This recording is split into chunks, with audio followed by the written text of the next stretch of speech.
Hey. Welcome back. My name is Janville, and today I want to talk about something that I was able to really put together in a little diagram that I want to share with you today. And it's really about the relationship with self, cultivating something that allows us to get along and not go along. To get along and not go along. And this does not matter your personality type, your presence, whether you're quiet, you're more vocal, whether you are more, Kendra Lamar says, antisocial extrovert.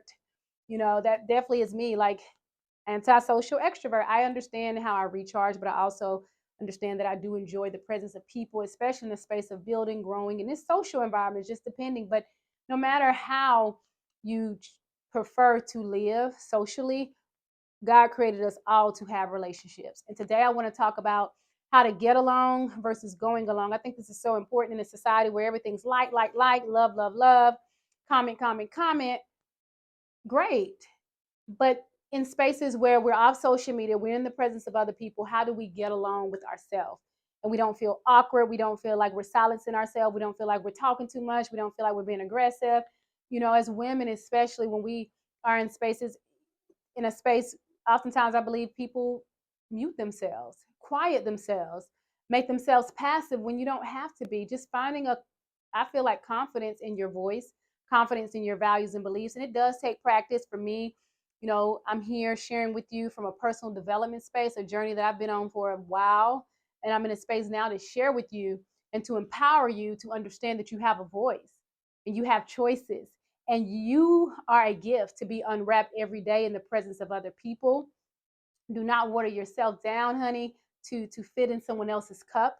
You know, don't do that. Don't water yourself down to fit in someone else's cup, whatever they need to digest for themselves. The people that can digest you, they will. This is not even about being digestible. The goal is to be presentable, present ourselves, and then that we align and with ourselves from within, and then we can connect and build with other people, because that's what relationships do. They help us grow, they help us build. And I'm all about self, building strong families and communities. That's how we thrive in communion with people. So I just want to share a quick visual on what this looks like. Getting along versus going along.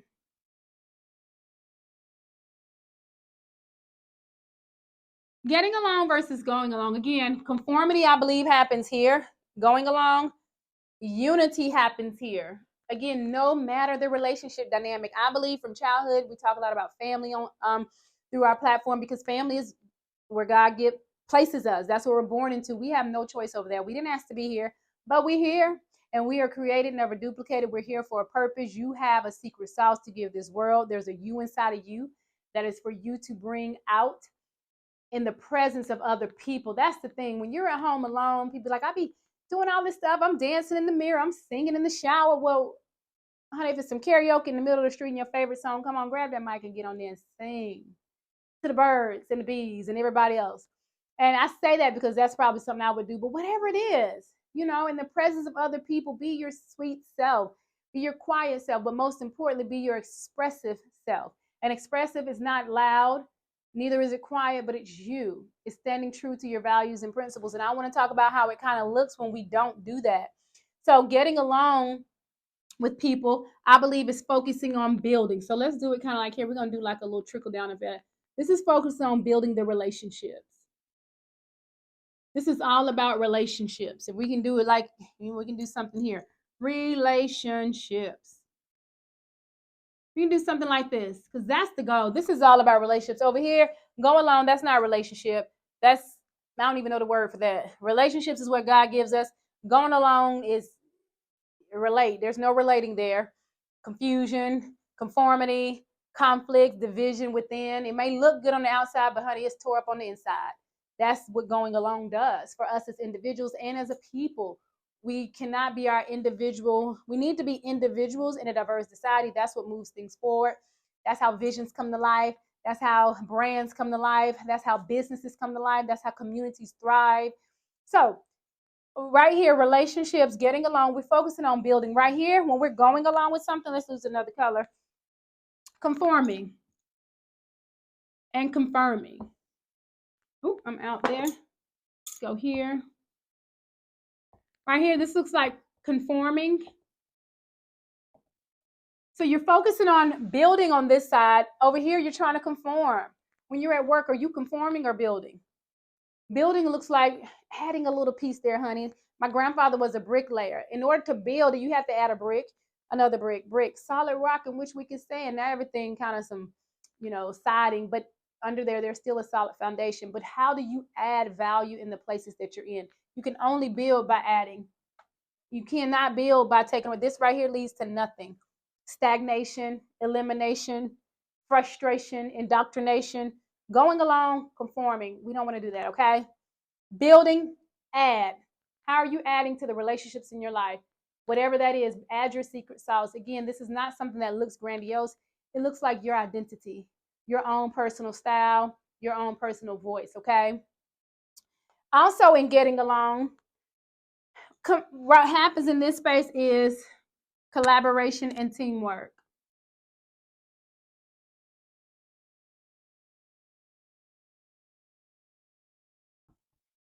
When we are getting along, collaboration and teamwork happens. Notice again, when you're at work or you're in friendships or you're in relationships, partnerships, marriages, the goal is how can we collab? How can we make this work together? Teamwork together, collab together, teamwork, collab. That's the goal there. What happens on the going along side? Oh, whatever you say. I'm just going to be obedient. I'm just going to comply. This right here is a pet peeve for me. Obedient. Did I spell it right? Obedient. Yep. Compliance. This one's personal. I'll say that because I grew up in a very religious, cultist type environment, and the hierarchy was very male dominant. It was submissive, and it did not allow for a lot of you. Can This is my belief. You cannot collaborate and truly build together if there's rules, obedience in place. Do this, do that, do that. How can that be? So for me, I'll just go to we couldn't wear makeup, we couldn't wear earrings, we couldn't wear skirts. I mean, we couldn't wear pants, we couldn't cut our hair. There were so many rules in the environment that I grew up in. I just could not be myself. There was no collaborating harmony within. Because remember, this getting along starts with self. All this stuff is building from within, collaborating, and this all goes externally. I always talk self first. When we are in a space, if you're at work and you come in, do this, do that, y'all never have meetings, your voice is never heard, this will never happen. People can say all day they want to collab and have a team, but if they are in a space of control, no compromise, you're going along right here. Going along, we don't want to do that. Collaboration, teamwork, how can we build? Add your value, choose ways to collaborate, choose ways to infuse who you are in that relationship, okay? The next one is this is very important, the perspective. I think this one really, I love this as well. All these are good to me, but perspective, I think this helped me a lot. Again, a lot of good things from my childhood. This was one of them, being raised in diverse ethnic groups, being around a lot of ethnic groups, allow me to see things that my peers, I know they just didn't see because I was around them as well. I would go to certain neighborhoods, and I loved all neighborhoods. You really couldn't keep me out any hood because all of them hoods. It depends on what type you're looking for. But you couldn't keep me out any of it. I'm talking about all ethnicities, whatever we're talking about. But my point is, the perspectives is because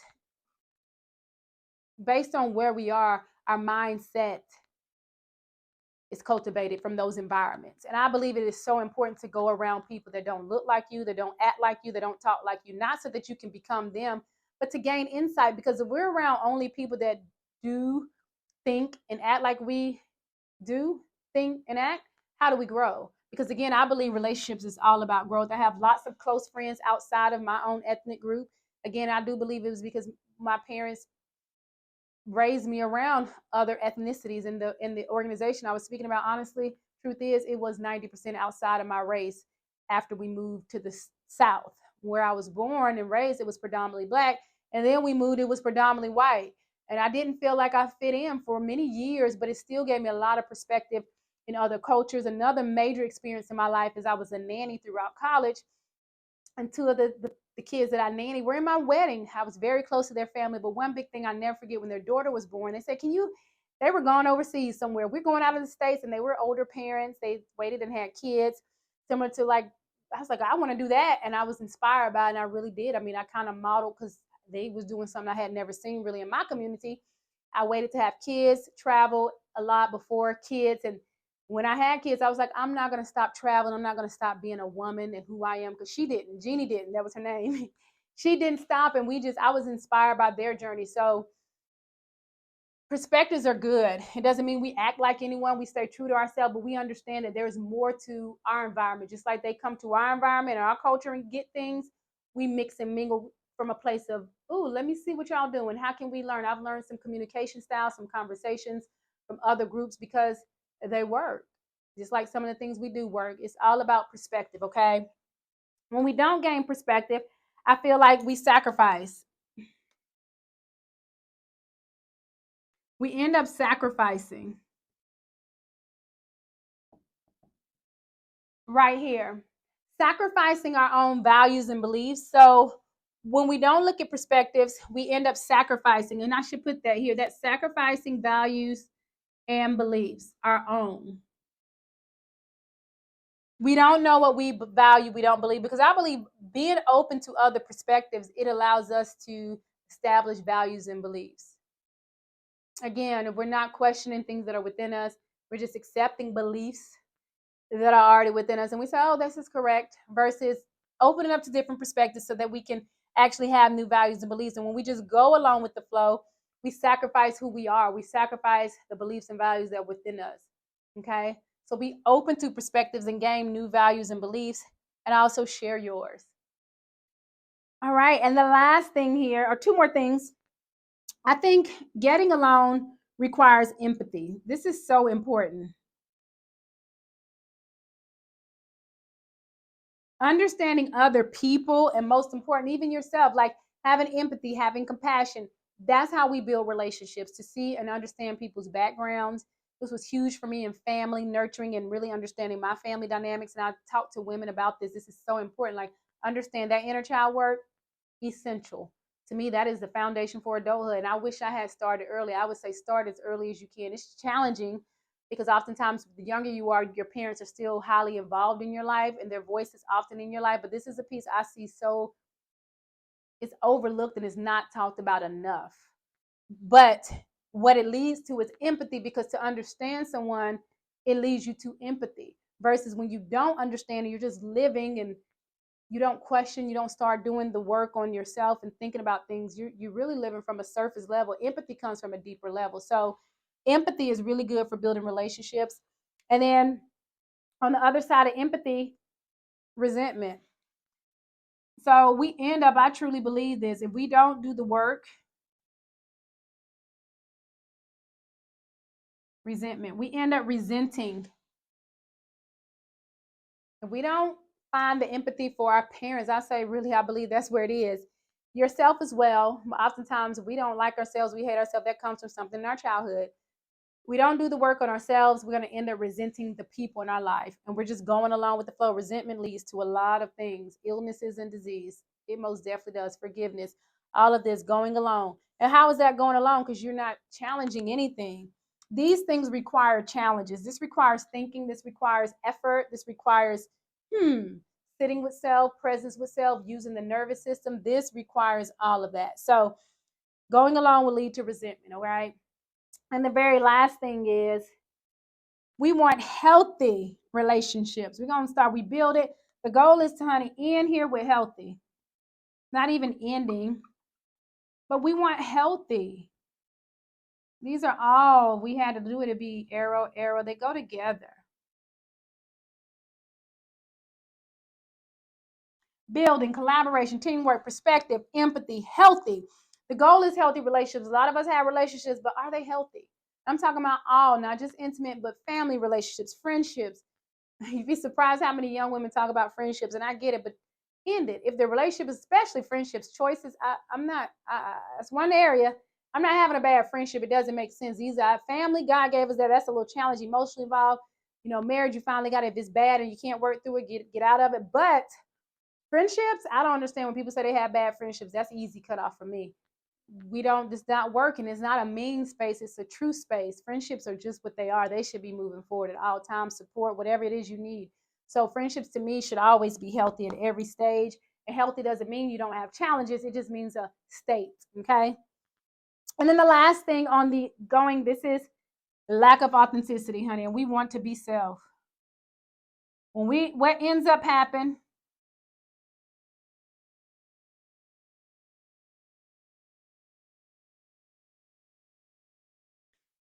Oh, my pet peeve, which is we're all about self. You will not have any authenticity if you go alone in life. You will lose all identity. You will lose all connection with yourself. You will dismantle the very person that God created you to be. It is self sabotaging. It is. This is self sabotage, if anything. If we just go alone through life and we don't do any of the things to build relationships first with self, we end up no authenticity. We are carbon copies of everything we see, everything we've heard, and we're not true to ourselves. I really want you to think about who you are. I really want you to think about the type of relationships that you desire. And I want you to understand that you are the first person to admire in your life. Start building healthy relationships with yourself. You're worthy, you're valuable. Let's stay true in this thing. And I hope today's conversation helped you. Please like, subscribe, and share this with another person. If it didn't help you, share with someone you think it could help. I'll see you next week.